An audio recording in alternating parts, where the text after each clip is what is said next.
Today I'm chatting with Kelsey Grimm. Kelsey is a clinical counselor and an incredible mom, and we just wanted to have a real heart-to-heart chat. So, Kels, would you like to share a little bit about yourself, what you do, and what brought you on this journey? Sure, yeah. So I'm actually Kelsey Ashe now. Katie and I go way back to my Oh. maiden name, which is totally okay. Kelsey, I was formerly Kelsey Grimm. I am currently Kelsey Ashe. So I'm a registered clinical counselor, and I've been working in the field of mental health for close to 20 years, actually, which is wild, wild to think about. Um, and yeah, I've been doing trauma counseling. So I've been a clinical counselor for 9.5 years. And then I'm also a mama to two very tender neurodivergent little guys, and I'm neurodivergent myself. So I really live in this world of sensitivity, neurodiversity. And so my work informs my clinical work, and my clinical work informs my home life. And I really kind of just am swimming in it all the time. Yeah, I hear that. Mhm. Um, which is really interesting. And that's sort of what we wanted to have a conversation about today, because I think a lot of people see, maybe because we practice this, that we have it all figured out. So thank you for highlighting that sort of that ebb and flow between what we're learning sort of clinically, but also what we're learning on the ground, if you will. Totally. And with that, recognizing that what we learn clinically isn't always applicable to our children, and what we practice with our children isn't necessarily applicable clinically. So For sure. it's an ongoing learning experience. I think just maybe you'd like to share some stories about maybe about that and about your experiences. Yeah, no, it's so true. Just because I have neurodivergent children doesn't mean I'm like able to offer support without the clinical piece. It goes back and forth, of course. My guys were diagnosed really early, and we caught it really early because of their sensitivities. And I have to always check myself and remember not everyone has family or experiences or kiddos that are as sensitive as my little guys. Katie and I were just chatting about that. And so that's always, I think, one of those checks for me is I really have to accommodate significantly. And it sometimes feels like threading a needle for my little guys. But other people have different abilities, capacities. And so I think that's one of the things that I have to check with is really being present with my clients when I'm connecting with them and trying to understand what's going on. Everyone's different. Every neurodivergent person is different. Every Mhm. family system is different. And so, really trying to understand what's going on in that family system, what's going on for that person, what is working well, and maybe what are some difficulties, and how I can support them from a foundation of like nervous system, like knowledge. Like that feels like it's the heart of Yeah. what I do, which often means kind of challenging those social norms or unhooking from them. And I think one of the other pieces that I sometimes forget is how unhooked I am from a typical life. And Mhm. so I sometimes forget that as well. And so when connecting with other folks, that seems to be an area of challenge is what in typical world is working well, and what can we unhook from, to really understand how to find a life that where you can thrive and where your family can thrive, um, given what the setup is, given what the needs are, in your family system. Yeah, you pointed out a few things there, and I don't Sorry. even know if I actually ever told you this, but I always knew that my eldest had ADHD because my husband and I do, and it's always been very prevalent. Um, but it wasn't until you got your eldest diagnosed and you shared the diagnosis with me, because our eldest are so similar, I was like, oh my gosh, Mm. now I actually see the autism also in my eldest and in me. And Mm. before you said that, I just assumed it was normal. So I just, yeah, I wanted to share that because it's really interesting. I remember being shocked when you said that, and I can't even remember how I responded because I just assumed it was so normal because it's been our world for so long. Um, and then you mentioned the unhooking. So maybe you'd like to share a little more about how your family has unhooked from those social norms? For sure. Yeah. So like I said, my guys are super sensitive. And so we live a very adapted life. It's quite Mhm. strange sometimes. But really at the heart of it is trying to understand what my guys' needs are and how to respond to them, how to support them to thrive as they are. And yes, I too, Katie, as I learned about my kids' neurodiversity. I kind of elaborated upon understanding my own and my husband as well. And we get kind of playful in our house about it, which I think is really fun. Oh, I see it poking out over there or whatever, and it's playful. But yeah, I think one of the big pieces is really it's like deconstructing what you think life is going to look like as a person, as a parent. And being a sensitive person growing up, I already kind of had curated my life in such a way that I was thriving in a way that my heart really shone, right? So I'm not new to this in that way, but in Yeah. parenting and with these guys that are so sensitive. So it was starting to understand and like tap into when I could see it going well for them, when I could see it not going well, trying to track patterns, which I mean, with an Yeah. autistic brain is very helpful. Yeah, it comes naturally. Comes naturally, but tracking patterns of, what are their needs, or if I respond in this way, what happens? Yeah. Knowing it's always going to change and be different, but really trying to like attune and tune into what's going on for that system and what I can do on the outside to support them, like outside of their body. Maybe Mhm. it's providing them like deep pressure or an opportunity to move their body or a space to really relax or sensory, but also helping them develop their own internal awareness Yes. of right, because I think that's so often what's happened, especially with late diagnosed or late identified neurodivergent folks, is we've Mhm. become so disconnected from ourselves, trying to Mhm. live within a world that doesn't fit us. And Mhm. so if I can, and I'm probably going to die on this mountain, if I can help my little guys to better understand and become aware of when something feels like good in their body, in their nervous system, and doesn't feel good, I feel like I like that is such a goal of mine. Yeah. And then if it does feel kind of wiggly or off, how can I support them to rebalance, or what does that look like?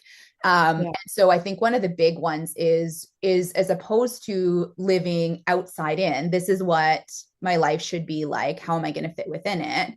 It's really living inside out, which is again something I've done for years. But how do I create that experience for my little guys when they're still learning about like who they are and what their needs are, and I'm learning about who they are Yeah. and what their needs are.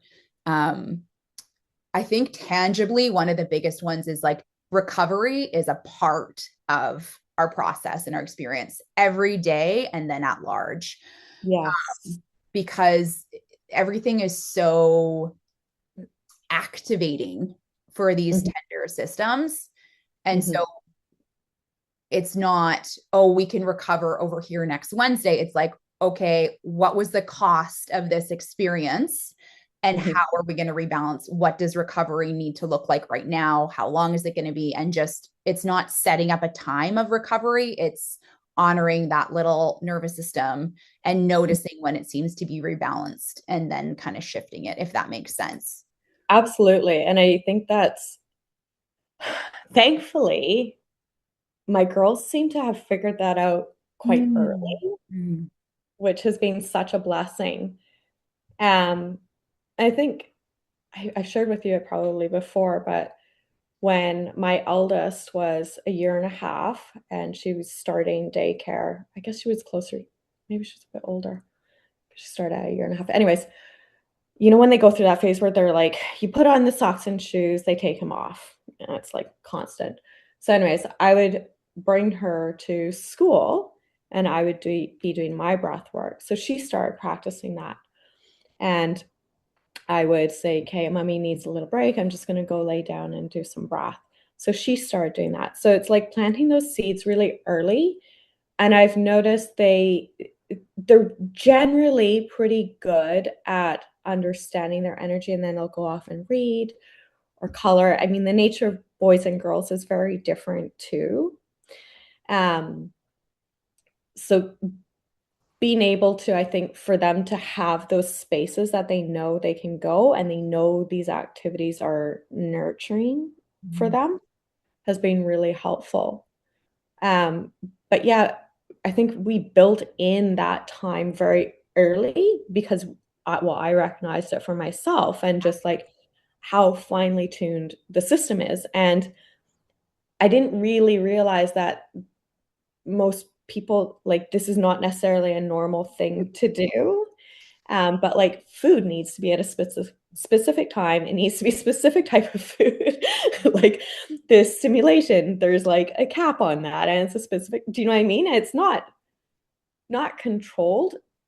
Like there's a rhythm to it. It's not a routine. Mhm. But through that, what are you noticing in your body? Okay, great. Let's do this to sort of help rebalance. So it's, yeah, it's a dance. It's such a dance. It's totally a dance.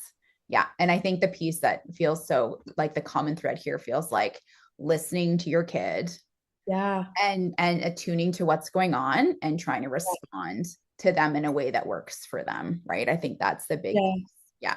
Absolutely. And I think as sensitive people, um, and particularly coming back into the body. So, I mean, it's hard when we've been, like you're saying, living out of the body for so long. But as you come back in the body as a parent, you're able to really sense and pick up on your child. And so you can use that co-regulation to your advantage to preempt the meltdowns, um, which I think is such a gift because you can help your child to tune into their body so that they don't go past their capacity. I feel like I feel like Well, that works for us I anyway. feel like in a perfect world that's true. It Like I works for us. that's brilliant and amazing. I just feel like, yeah, and it might be like the age and stage and like, different presentations and all the pieces. Totally. But it's about bringing it back for me. Yeah. I do have this memory though, when you said 18 months, that's funny. I have a memory of my littlest. I think he was even younger. Like, so he was delayed with his speech. And so he wasn't really speaking yet, but I can't remember how old he was. Was he like 14 or 16 months? We were doing bedtime and we all bunker down in the same bed to do like bedtime routine. That's a routine. But he was so little and the energy in the room was a bit like Mm. charged. And he, this like barely toddler, almost infant, started doing deep breaths. And I remember my husband and I looked at each other and we were like, whoa, the power of this wee one is remarkable. Yeah. And he was so aware and like clearly had been exposed to it, but was so aware that like this doesn't feel good right now. This is too charged. Yeah. And on his own, this like power of this little person, he shifted the whole energy of the room. It was something I hope I never forget because it was so powerful to bear witness to. Um, Yeah. yeah, and the co-regulation is so true. And so, when we're wiggly, obviously kids are wiggly and it goes back and forth, Yeah. especially when you're so attuned because you're kind of sharing a nervous system. Yeah. My guys, the PDA profile that they also have means that the co-regulation is like an always an always thing. And that's, Mhm. I think, one of the tricky pieces for so many PDA parents is that your little one is leaning on your nervous system like chronically. Yeah. And so, I'm trying to find grounding. I'm trying to like respond to his needs, but it drains me too. And so I think that's one of the trickiest things is trying to support them in the way that they deserve and the way that they need when my system is also so drained and the sleep complexities and the anxiety, like the panic attacks, like it's heartbreaking. It's truly heartbreaking to see the level of distress. Yeah. Sometimes I call it like it's suffering to merely exist, like to just exist in a human body feels like I'm bearing witness to suffering in these little guys. Um, oh yeah, that one's tough, but doing everything I can to support them, but knowing that I'm also not at, full capacity. And again, like so many neurodivergent parents, so many PDA parents experience that because you're doing everything you can to support these systems. And so there isn't space Christy Forbes talked about it, and I love Christy Forbes. And in one of her presentations, one of the parents, asked, one of the thousands parents asked the same question that we're all asking, but like, what about my self-care? What about, my needs? And she just responded so graciously, it's hard to come last, isn't it? And I felt like she couldn't have responded more beautifully, because it's hard to come last all the time. Yeah. Yeah, absolutely. And I think that's an interesting one because, and specifically with the co-regulation piece, a lot of my work is trying to flip that. Yes, we do often come last, but it's not doing big self-care. It's those little moments. Totally. And those little moments of being able to just tune into your own body. Where am I at right now? What is it that I need to do for myself? Just quickly, like you're saying, is it breath? And just like your little one did, when we're able to shift that for ourselves, they feel it and it really ripples out. And they often are our cue, right? Or they can be our cue. Like it's really beautiful, I think, how the family nervous system works. And it's hard on parents and it's hard to put into sort of practice trying to put ourselves first, particularly as women, particularly as sensitive or neurodivergent women, because so often we have put ourselves last. And that is a pattern. So it's very unnatural to start even prioritizing ourselves in those little moments. The little moments are key, and the little moments are key, and yet they're so tiny, and yet they can be so nourishing. And I'm not kidding. Like sometimes my moments are watching the wind in the tree outside, or we have a bird feeder that's like see-through and it's on our window, and so the birds come and eat food. And I can literally see it from my window. And it's soothing for me. It's soothing for the boys. We have to have gentle energy around the birds to watch the birds because we'll scare them. So it brings us all together. It gives us something to focus on. And it helps gather them if they're feeling a bit disconnected. Sometimes they won't listen to me, but they'll be curious about the little bird. But those little moments, they deserve to be savored. They really, really do. If all we're getting is sips, it's not the same as, a full drink. And yet sometimes we get little sips. And so how can the little sips how can we maximize the enjoyment or maximize the fulfillment of a little sip is kind of what it feels like sometimes. But I also hear you too in terms of like the setup, being females in the world, being neurodivergent, all of those pieces. I hear you. Our needs matter too, Yeah. They matter a lot. Yeah. And particularly when the mom most often is the emotional rock. Totally. Right? Like we're feeling everyone else's nervous system. We're trying to balance and mitigate and hold it all together. But if we're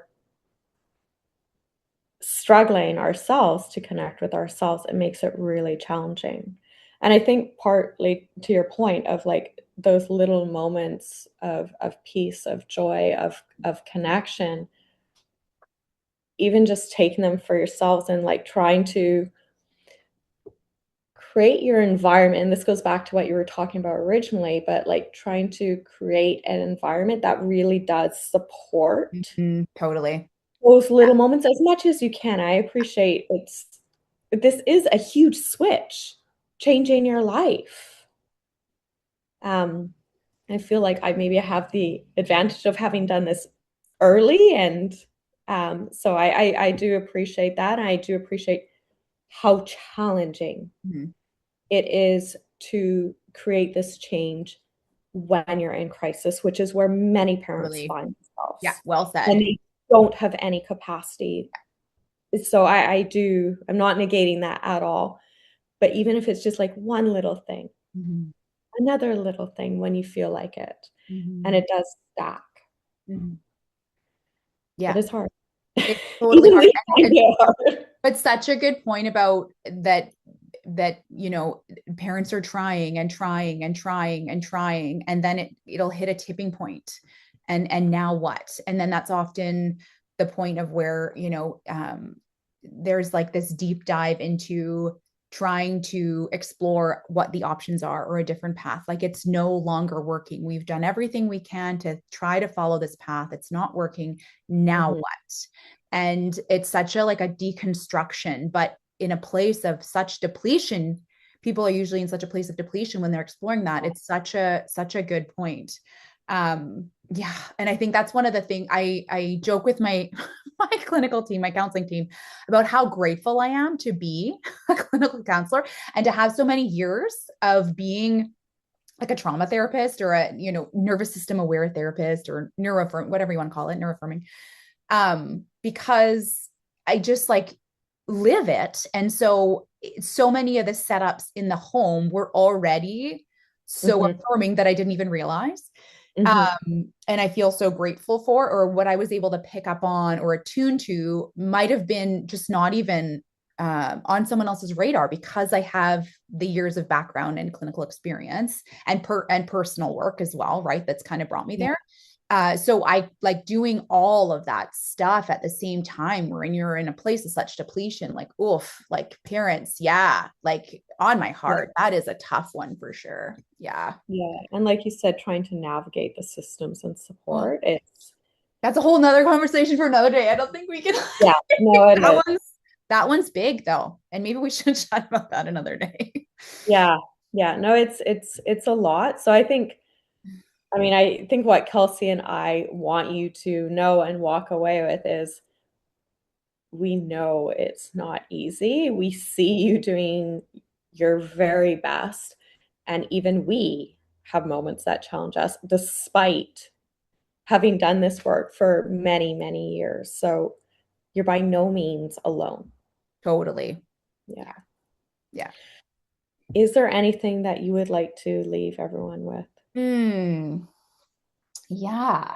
I think maybe two things. One is truly like savor those tiny, tiny moments. Sometimes they're tiny, but if you don't savor them, you'll miss them. I can't remember who talks about the glimmers, but it feels like a glimmer, but almost like in my world, it's like a little deeper. It's like a nourishing glimmer. Yeah. And I use the word savor because that's what it feels like to me, to like get it in my body and in my bones. And the other one is like rest and recovery is a part of being neurodivergent and raising neurodivergent children. It is not an afterthought. It needs to be like a forethought. Um, I kind of think about it as like energy out and then like restore, right? Like what's the cost? What's the restore going to be? Yeah. And I think Yes. that, yeah, the balance, totally. How do we come back to equilibrium, right? So, yeah. Yeah. Mhm. Thank you very much, Kels. That's great. Mhm.